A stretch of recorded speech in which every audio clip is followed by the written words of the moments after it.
What's up, sports fans? Welcome to NFL Week 2 recap. And let's not waste any time and let's get right to it. To start off, we have the Buffalo Bills destroying the Miami Dolphins 31-10.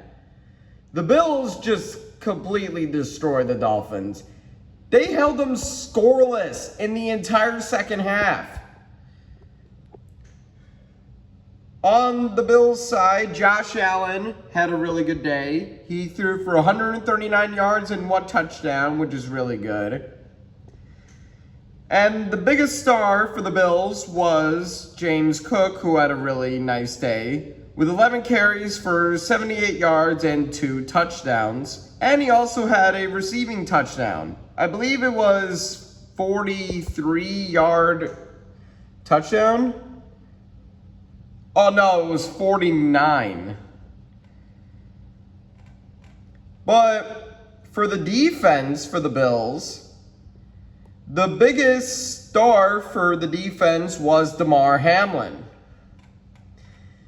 Meanwhile, for the Dolphins, Tua didn't play really good. 145 yards, 1 touchdown, and 3 interceptions. Even though the first interception wasn't necessarily his fault.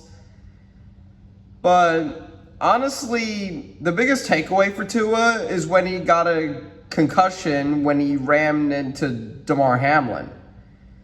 And honestly, I think he should retire, but something tells me that he will continue to play.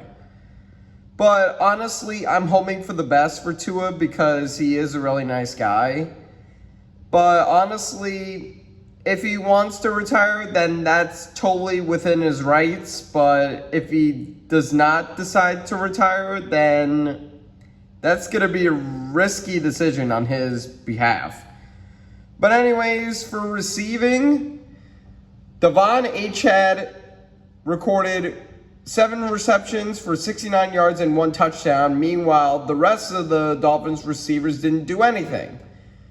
But good job for the Bills, and Dolphins just try to go after Ryan Tannehill or whoever you guys want to start at quarterback now instead of Skylar Thompson. Next up, we have the Vikings upsetting the San Francisco 49ers once again. This is just like last year, where the Vikings upset the 49ers. Anyways, looking at the Vikings, Sam Darnold had a good day, throwing 268 yards, 2 touchdowns, and 1 interception. Rushing was led by Ty Chandler, and receiving is led by Justin Jefferson, who had an amazing day after he got a 97-yard touchdown from Sam Darnold. Meanwhile, for the 49ers, Brock Purdy threw for 319 yards, 1 touchdown, and 1 interception. Honestly, I didn't think Brock Purdy played as bad as a lot of people say he did. Meanwhile, rushing was led by Jordan Mason, who ran for 100 yards and 1 touchdown. And receiving was led by Deebo Samuel, and I believe it's George Kittle too? Yeah, I'm correct. George Kittle had 7 receptions, 76 yards, and 1 touchdown.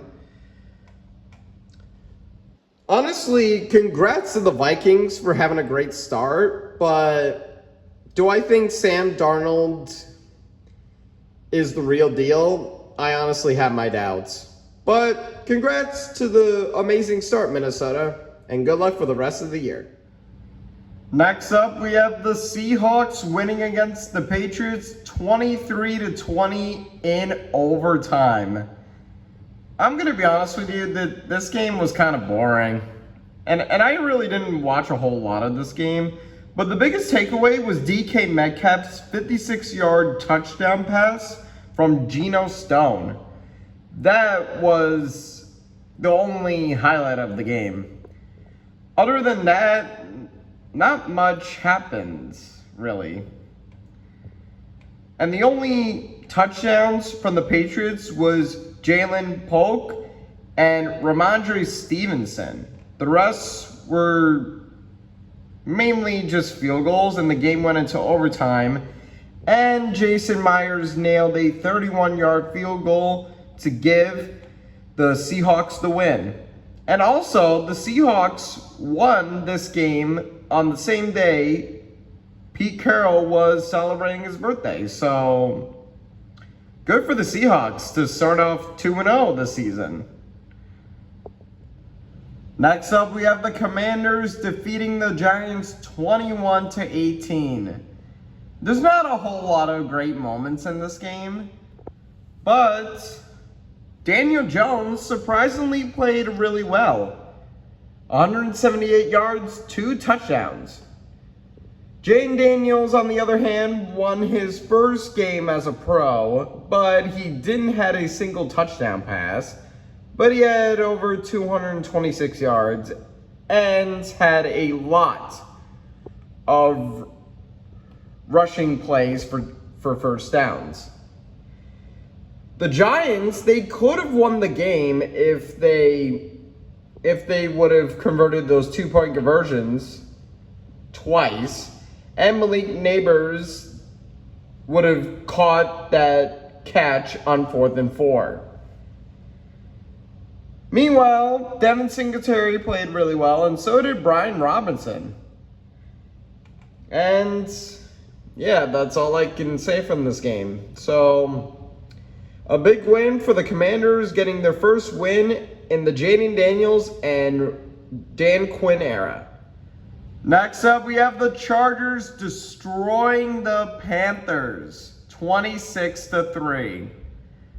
Let's be honest here. The Chargers beat the Panthers, which was really expected, honestly. Justin Herbert played really well, but he did have one dumb interception. And Quentin Johnson had a really good day, having 5 receptions, 51 yards, and 2 touchdowns. And also, I believe Ladd McConkey had a touchdown. No, I'm wrong.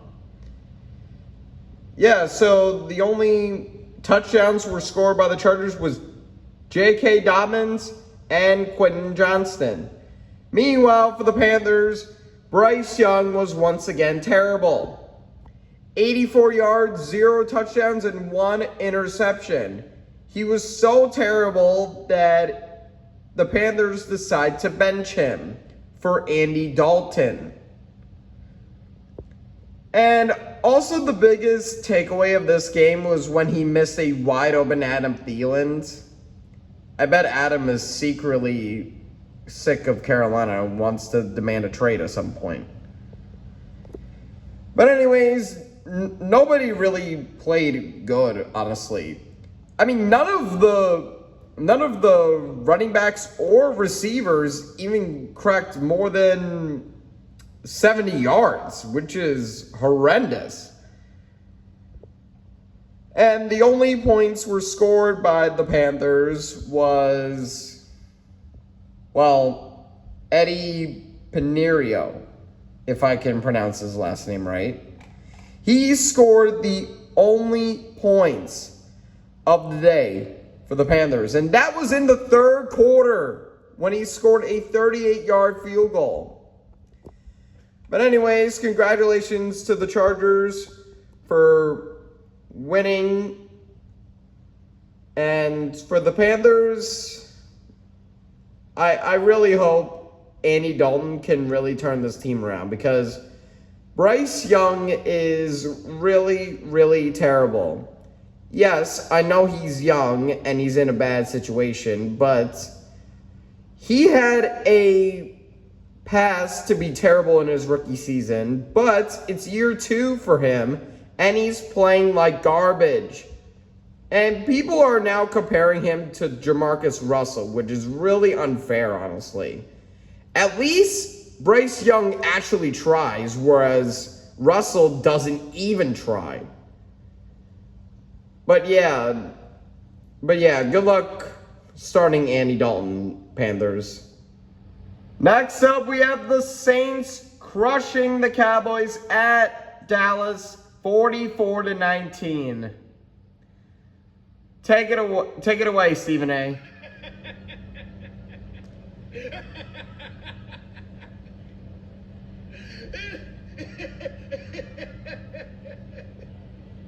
Week 2, and it's already started. How about them Cowboys? I mean, wow. I haven't seen the Cowboys get demolished at home since the wild card game against the Packers back in January. Anyways, meanwhile, for the Saints, they played amazing. Derek Carr had 243 yards, 2 touchdowns, and 1 interception.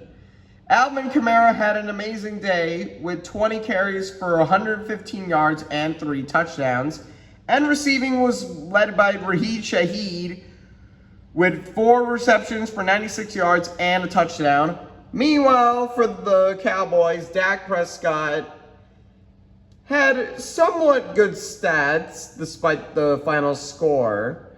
He had 293 yards, 1 touchdown, but he had 2 dumb interceptions. Meanwhile, rushing was led by Rico Dowell, and receiving was led by CeeDee Lamb, who had 90 yards and a touchdown. I mean, Alvin Kamara had a great day. He had a 5-yard run. Rashid Shaheed had a 70-yard bomb from Derek Carr. And Alvin Kamara had a 56-yard pass from Derek Carr. And Alvin Kamara had a 12-yard run. And Derek Carr even had a 1-yard run. And also, Alvin Kamara had a 7-yard run. But the extra point was blocked for some reason. But CeeDee Lamb had a nice 65-yard bomb from Dak Prescott, so that was something. But anyways, Saints, congrats on the great start, and Dallas, get your act together, because you guys should wait until January to let your fans down. I mean, come on. Next up, we have the Packers winning against the Colts 16-10. Am I reading this right? The Colts lost to Malik Willis. Malik Willis. But anyways, looking on both sides, Malik Willis had a somewhat good day with 122 yards and 1 touchdown. Rushing was led by Josh Jacobs with 32 carries for 151 yards.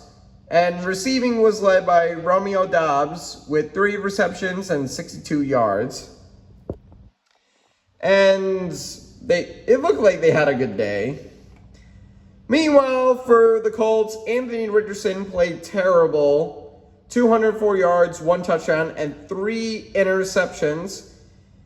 And for the Colts, Jonathan Taylor was the only good player on the field for Indianapolis by having 12 carries for 103 yards. And receiving was led by someone named Alec Pierce. But I think the only score for the Colts receiving group was from Alex Pierce for a 4-yard pass. And also Matt Gay also scored a 34-yard field goal. So that was basically it for the Colts. But good job for the Packers for winning without Jordan Love. That is impressive. I didn't think you guys were going to win without him, let alone win with Malik Willis as your quarterback, but somehow you guys did it. So congratulations, Green Bay. Next up, we have the Cleveland Browns winning against the Jaguars 18-13. I'm going to be honest with you, I didn't watch a single moment of this game. The only points, or at least the only touchdown scored in this game, was a Deshaun Watson 1-yard run and a Travis Etienne 4-yard run. The rest of the points were all field goals by Dustin Hopkins and Cam Little. Like, are you kidding me? Like, are you kidding me? Deshaun Watson played terrible, which is no surprise, but Trevor Lawrence? You disappoint me, dude. You signed a big contract in the offseason, and you got extremely overpaid, and so far this season, you aren't playing up to that contract, my friend. Look, I really like Trevor Lawrence, but man, Trevor, get your act together, buddy. I mean, I know you got overpaid, but dude, really, you gotta get your stuff together.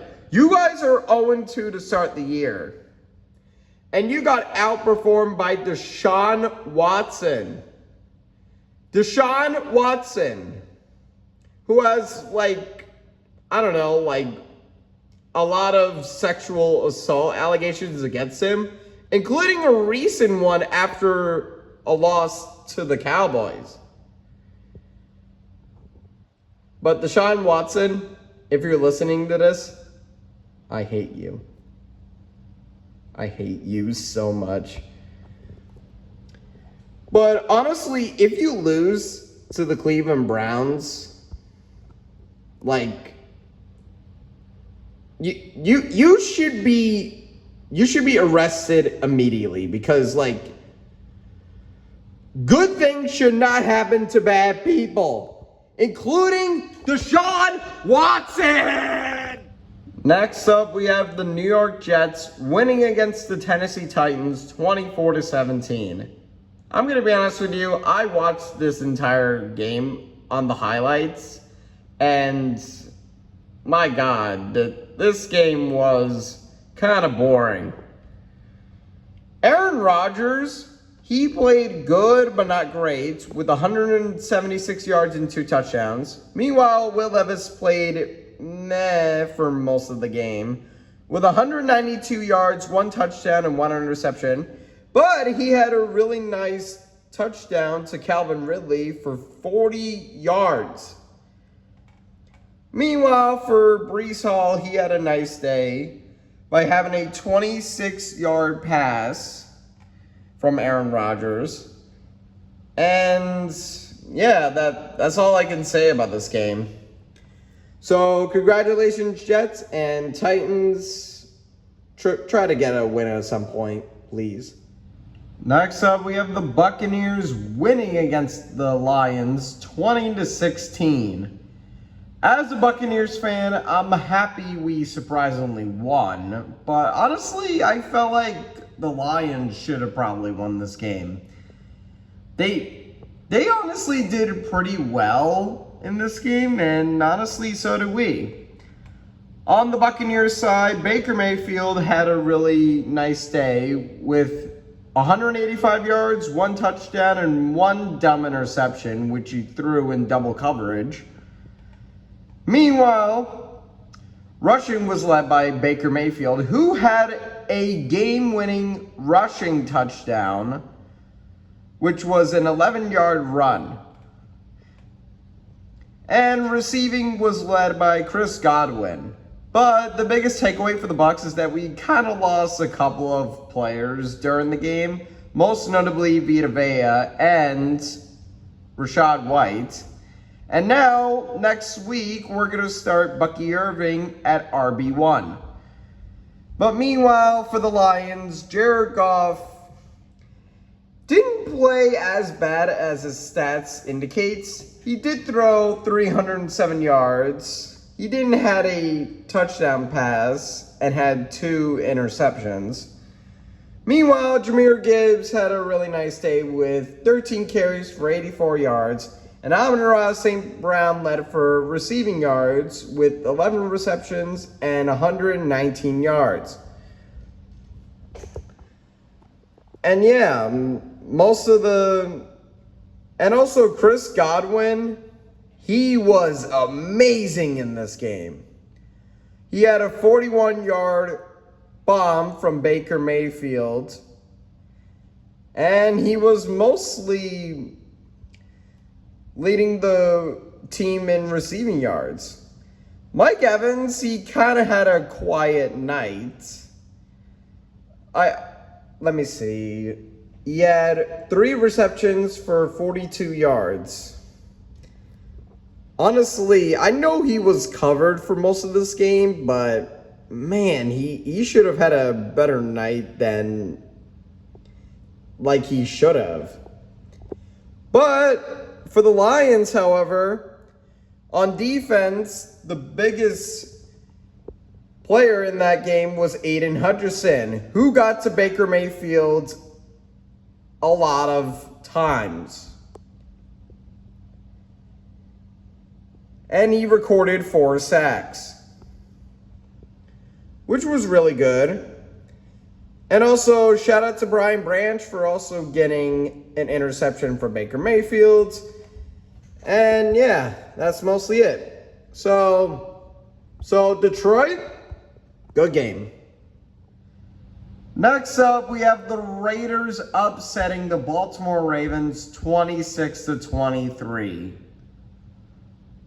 Baltimore, what the hell was that? How do you get outperformed by Gardner Minshew? Anyways, Gardner Minshew had a great day. 276 yards, 1 touchdown, and 1 interception. Devontae Adams, he had a really nice day with 9 receptions, 110 yards, and 1 touchdown in the 4th quarter. Meanwhile, for Lamar Jackson, he had 247 yards, 1 touchdown, and 1 interception. Derrick Henry had a really nice day with 18 carries for 84 yards and 1 touchdown. And Zay Flowers had 91 yards and 1 touchdown.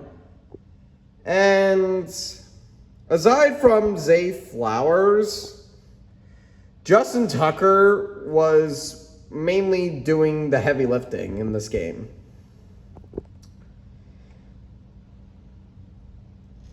And also Derrick Henry also scoring a touchdown. And in the 4th quarter, they were up by 10. And it looked like the Ravens were going to win. But they gave up 13 unanswered points to lose the game 26-23. And for the first time in a long time, the Ravens are starting 0-2. But still, congrats, Raiders, for getting an upset win. Next up, we have the Cardinals destroying the Los Angeles Rams 41-10. Honestly, once when I heard that Cooper Kupp got hurt, I knew this was Arizona's night. Kyler Murray had a phenomenal night. 266 yards and 3 touchdowns. James Conner had 21 carries for 122 yards and 1 touchdown. And Marvin Harrison Jr. Wow, he had an amazing night. 4 receptions, 130 yards, and 2 touchdowns. Way better than last week, to be honest. Meanwhile, for the Rams, Matthew Stafford didn't even throw a single touchdown pass and only had 216 yards. And receiving was led by Demarcus Robinson. And Marvin Harrison Jr. looked amazing in the 1st quarter by scoring 2 touchdowns, 1 for 23-yard pass from Kyler Murray, and a 60-yard bomb from Kyler Murray. Meanwhile, other than that, not much to talk about in this game, honestly.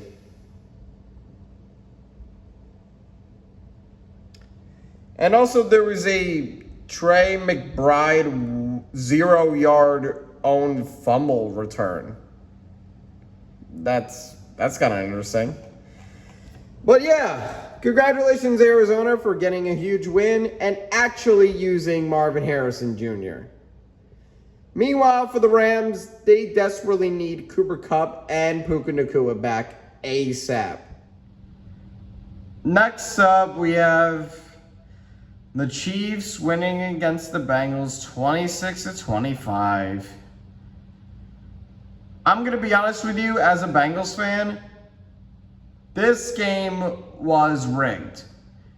The Chiefs played terrible and got outperformed by the Bengals. And there were a lot of penalties that completely went against the Bengals on 3 different scenarios. There was a Chiefs O-lineman that had Trey Henderson by the neck that wasn't called. A Jamar Chase hip drop tackle that wasn't called either. And on 4th and 16, when Rashee Rice was barely touched on that play that was controversially called for pass interference, which set up the Chiefs with a Harrison Butker game-winning field goal. And I'm going to be honest with you, Joe Burrow outperformed Patrick Mahomes in this game. Joe Burrow played outstanding in this game. He really should have won this game if not for the refs. But for Mahomes, he had 2 terrible interceptions, but he had 2 awesome touchdowns by Rashee Rice and a left tackle. But Mike Gesicki, he played outstanding though. Anyways, we may be 0-2, but we're going to get things going like we're known to do in weeks 3 and 4. And Chiefs, I hate you guys so much. Next up, we have the Steelers winning against the Broncos 13-6. Oh, wow, this game was awesome. Yeah, no, this game absolutely sucked. The only touchdown that was scored was from Darnell Washington in the first quarter with a 5-yard pass from Justin Fields. The rest of the scores in this game was from Chris Boswell and Will Lutz. The Broncos didn't even score any points until the 4th quarter. Meanwhile, Justin Fields, he had a solid day by having 117 yards and 1 touchdown, which was to Darnell Washington. Najee Harris had 17 carries for 69 yards, and receiving was led by Pat Freedemuth, if I'm pronouncing his last name right. Meanwhile, Bo Nix once again was terrible, but he wasn't really bad because he did have 246 yards. But he's yet to have a touchdown pass. And I believe he already has 0 touchdown passes and 4 interceptions. Bo Nix, get your act together, my friend. Yes, I know he's a rookie, and I'm giving him a little bit of slack. But come on, man. Like I said last week, your coaching staff is giving you all lot of compliments in the offseason and hyping you up, and you need to live up to those expectations. But if I were to say one good thing about Bo Nix, he did lead in rushing yards, so that's something, with 4 carries for 25 yards. But anyways, this game was awful, and I'm glad that I didn't watch a single moment from this game. Next up, we have the Texans winning against the Bears 19-13 on Sunday Night Football. Man, this game was not as exciting as I thought it would be, and it was also extremely missed potential. Caleb Williams was really inconsistent on that night, having 174 yards, no touchdown passes, and 2 interceptions. And he also took too many sacks. Meanwhile, C.J. Stroud, he played good but not great. He had 260 yards and 1 touchdown. Meanwhile, rushing yards were led by Caleb Williams, and DJ Moore had a good but frustrating night. Meanwhile, Nico Collins had a 28-yard pass from C.J. Stroud, so that's something. Other than that, not anything else exciting. But still, congrats, Texans, for getting off to a pretty nice start. And finally, we have the Falcons upsetting the Eagles on Monday Night Football 22-21. This game was really exciting, to say the least. On the Falcons side, Kirk Cousins played really well. 241 yards and 2 touchdowns. Bijan Robinson played well with 14 carries and 97 yards. And receiving was led by Darnell Mooney, who had a really impressive touchdown. And Drake London, who scored the 4th quarter touchdown with less than 2 minutes left. But he was called for a unsportsmanlike conduct penalty by doing too much celebrating after a really awesome touchdown. Meanwhile, for the Eagles, Jalen Hurts played pretty well. He had 183 yards, 1 touchdown, including the game-losing interception. Saquon Barkley, he had a really nice night, but he dropped on what could have been a game-winning touchdown for the Eagles in the 4th quarter. Devontae Smith had a really nice touchdown and received for 76 yards. Meanwhile, Younghoe Koo had an amazing night for the Falcons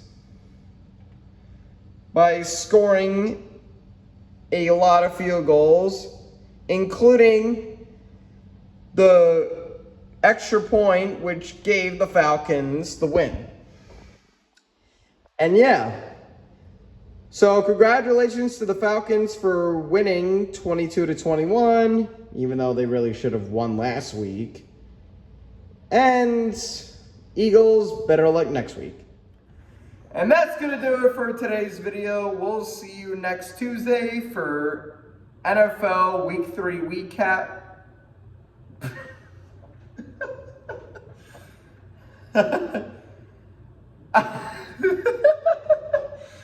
I messed up there. Sorry. Let me try again. So that's going to do it for this week. We'll see you next Tuesday for NFL Week 3 recap. I almost did it again. And yeah, we'll see you guys next time, and peace out.